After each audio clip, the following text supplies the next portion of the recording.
हिमालय की ऊंची चोटियों में धुंध और कहानियों में लिपटा हुआ ब्लैकवुड का प्राचीन महल खड़ा था। यह महल सदियों पुराना था और इसके पत्थरों में समय की कहानियां बसी हुई थीं।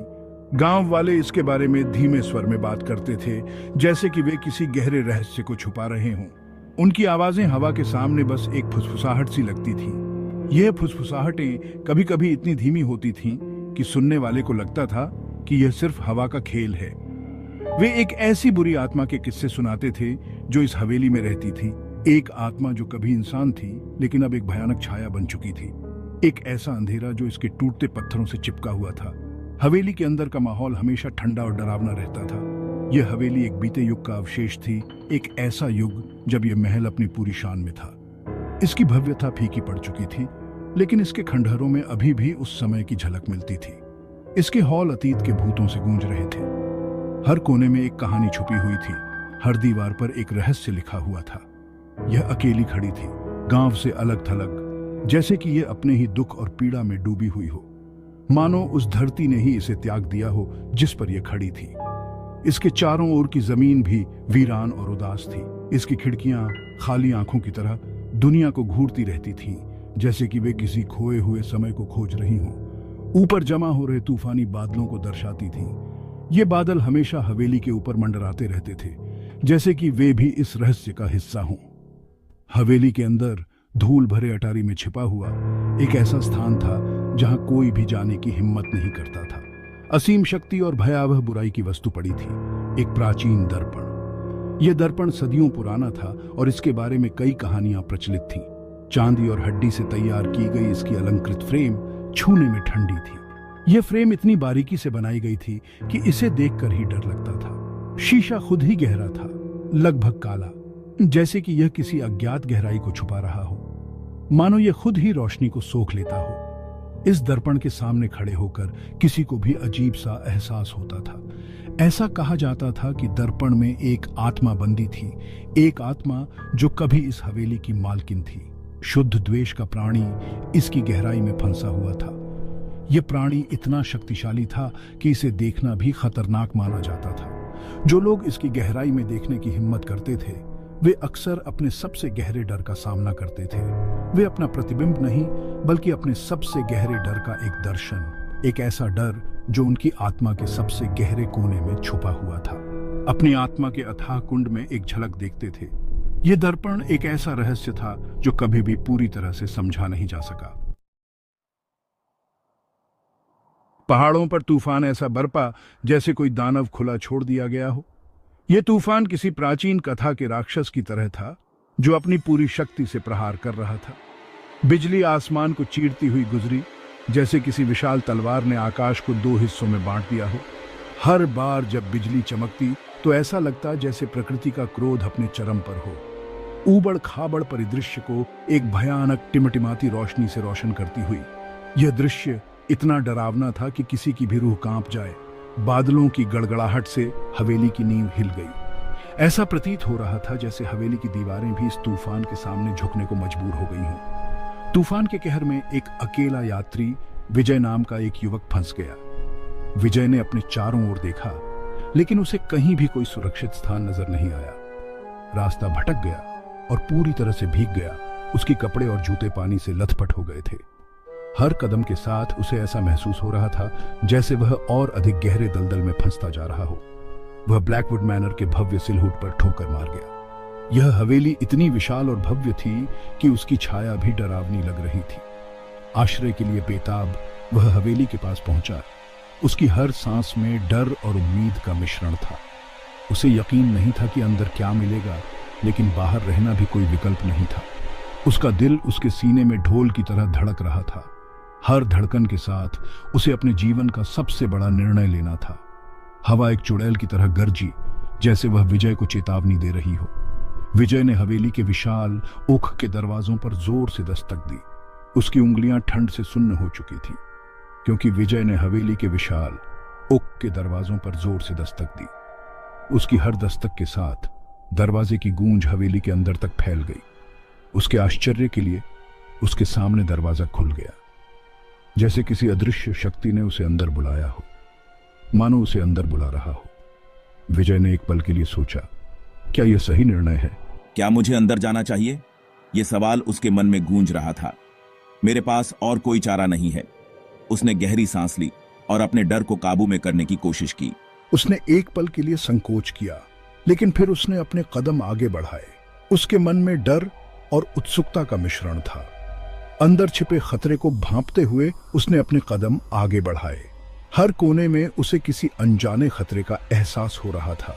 लेकिन तूफान उग्र हो गया और हवेली के अंदर की शांति भी उसे डरावनी लगने लगी, जिससे उसके पास कोई विकल्प नहीं बचा। बाहर का तूफान और अंदर का डर दोनों ने उसे घेर लिया था। अंदर कदम रखते हुए विजय ने खुद को एक भव्य दालान में पाया, जो अपनी विशालता में भी डरावना था, जो एक टिमटिमाते लालटेन से जगमगा रहा था। लालटेन की रोशनी में हर चीज की परछाई और भी भयानक लग रही थी। हवा में सड़न की गंध भरी हुई थी और हर कोने से अजीब सी आवाजें आ रही थी, और सन्नाटा केवल गरजती हवा और उसके अपने दिल की धड़कन से ही टूट रहा था। विजय ने अपने चारों ओर देखा, लेकिन उसे कुछ भी स्पष्ट नजर नहीं आया। उसकी हर सांस में डर और उत्सुकता का मिश्रण था। अटारी से निकल रही धुंधली रोशनी से निर्देशित होकर विजय ने अपने कदम आगे बढ़ाए। यह रास्ता उसे एक अनजानी दिशा में ले जा रहा था, जहां हर कदम के साथ रहस्य और भय का अनुभव हो रहा था। विजय सावधानी से चरमराती सीढ़ियों पर चढ़ गया। सीढ़ियों की हर चरमराहट उसके दिल की धड़कन को और तेज कर रही थी, मानो कोई अदृश्य शक्ति उसे रोकने की कोशिश कर रही हो। ऐसा लग रहा था कि हर कदम खामोश हवेली से गूंज रहा हो, जैसे हवेली की दीवारें उसकी उपस्थिति को महसूस कर रही हों और उसे चेतावनी दे रही हों। इस खामोशी में एक अजीब सी आवाज भी थी, जो विजय के कानों में गूंज रही थी, जिससे उसकी बेचैनी बढ़ती जा रही हो। हर कदम के साथ उसकी सांसें भारी हो रही थीं और उसके मन में अनगिनत सवाल उठ रहे थे। क्या वह सही दिशा में जा रहा था? क्या उसे वापस लौट जाना चाहिए? अटारी परछाइयों और धूल का स्थान था, जहां हर कोने में रहस्य छिपा हुआ था। धूल की मोटी परतें और परछाइयों का खेल उसे और भी भयभीत कर रहा था। उसे ऐसा लग रहा था कि कोई उसे देख रहा है, पर वह उसे देख नहीं पा रहा था। जो कभी कभी एक गंदी खिड़की से बिजली की चमक से जगमगाता था। यह चमक उसे एक पल के लिए राहत देती थी, पर अगले ही पल वह फिर से अंधेरे में डूब जाता था। इस अंधेरे में उसे अपने ही कदमों की आवाज सुनाई दे रही थी। उसकी निगाहें आईने पर पड़ी, जो एक कोने में रखा हुआ था। यह आईना साधारण नहीं था, इसमें कुछ खास था। उसकी अलंकृत फ्रेम और उस पर जमी धूल ने उसे और भी रहस्यमय बना दिया था। उसकी अलंकृत फ्रेम अंधेरे में हल्की सी चमक रही थी। यह चमक उसे अपनी ओर आकर्षित कर रही थी, मानो उसे कुछ दिखाना चाहती हो। विजय ने धीरे धीरे आईने की ओर कदम बढ़ाए। एक अकठनीय शक्ति ने उसे अपनी ओर खींच लिया, जैसे कोई अदृश्य हाथ उसे पकड़कर खींच रहा हो।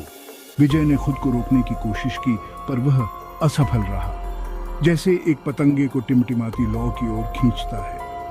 वह आईने के पास पहुंच गया और उसमें झांकने लगा। उसे ऐसा लग रहा था कि आईने में कुछ छिपा हुआ है जो उसे देखना चाहिए। उसने खुद को आईने के सामने खड़ा पाया और उसमें झांकने लगा। आईने में उसे अपनी ही परछाई दिखाई दी, पर यह परछाई साधारण नहीं थी। इसमें कुछ अजीब था, जो उसे बेचैन कर रहा था। उसकी गहराई में देख रहा था। उसकी आंखें आईने की गहराई में खो गई और उसे ऐसा लगने लगा कि वह किसी और दुनिया में प्रवेश कर रहा है। इस दुनिया में सब कुछ धुंधला और रहस्यमय था। यह क्या है? यह सवाल उसके मन में गूंज रहा था। उसे समझ नहीं आ रहा था कि वह क्या देख रहा है और क्यों देख रहा है। मैं दूर क्यों नहीं देख सकता? उसकी आंखें आईने में फंसी हुई थीं और वह चाहकर भी अपनी नजरें हटा नहीं पा रहा था। उसे ऐसा लग रहा था कि आईना उसे अपनी ओर खींच रहा है। पहले तो उसे अपना ही प्रतिबिंब दिखाई दिया, जो थका हुआ और परेशान था। यह प्रतिबिंब उसे उसकी ही कमजोरियों और डर का सामना करा रहा था। एक थका हुआ यात्री तूफान से पनाह मांग रहा था। यह यात्री विजय ही था, जो अपने ही डर और चिंताओं से भागने की कोशिश कर रहा था। लेकिन जैसे जैसे वह घूरता रहा, आईने में छवि में एक परिवर्तन आ गया। यह परिवर्तन धीरे धीरे और भयावह था, जो विजय को और भी डरा रहा था। आईने में छवि में एक परिवर्तन आ गया। उसका प्रतिबिंब मुस्कुराने लगा, पर यह मुस्कान साधारण नहीं थी। इसमें एक अजीब सी भयावहता थी, जो विजय को अंदर तक हिला रही थी। एक धीमी भयावह मुस्कुराहट, जिससे उसकी रीढ़ की हड्डी में कंपी दौड़ गई। यह मुस्कान उसे उसकी ही कमजोरियों का सामना करा रही थी और उसे और भी डरा रही थी। उसके प्रतिबिंब की आंखें एक ठंडी, द्वेषपूर्ण रोशनी से जलती हुई प्रतीत हो रही थी। यह रोशनी विजय को उसकी ही आत्मा की गहराई में झांकने पर मजबूर कर रही थी। विजय पर दहशत की लहर दौड़ गई। उसे समझ नहीं आ रहा था कि वह क्या करे और कैसे इस स्थिति से बाहर निकले। नहीं, यह सच नहीं हो सकता। ये शब्द उसके मुंह से निकल गए, पर उसे खुद भी विश्वास नहीं हो रहा था कि वह क्या देख रहा है। वह आईने से पीछे हट गया, पर उसकी नजरें अभी भी आईने पर टिकी हुई थी। उसे ऐसा लग रहा था कि आईना उसे कुछ कहना चाहता है। उसका दिल उसके सीने में जोरों से धड़क रहा था। हर धड़कन के साथ उसकी बेचैनी बढ़ती जा रही थी। उसने जो देखा था उसे तर्कसंगत बनाने की कोशिश की, पर वह असफल रहा। उसकी समझ में नहीं आ रहा था कि वह क्या देख रहा है और क्यों देख रहा है। लेकिन उस भयावह मुस्कान की याद ने उसकी रीढ़ की हड्डी में ठंडक पैदा कर दी। यह मुस्कान उसे उसकी ही कमजोरियों और डर का सामना करा रही थी और उसे और भी डरा रही थी। विजय ने आईने को नजरअंदाज करने की कोशिश की, परछाइयों की सापेक्षिक सुरक्षा में एकांत की तलाश में, लेकिन आईने ने उसे बंदी बना लिया। उसकी उपस्थिति कमरे को घुटन भरे कोहरे की तरह भर रही थी। वह अपनी निगाहें खुद पर महसूस कर सकता था, ठंडी और परिष्कृत। फिर उसने सुना एक फुसफुसाहट धीमी और कपटी आईने से निकली। आवाज पुरानी थी, एक अकल्पनीय दुख और भयावह भूख से भरी हुई थी।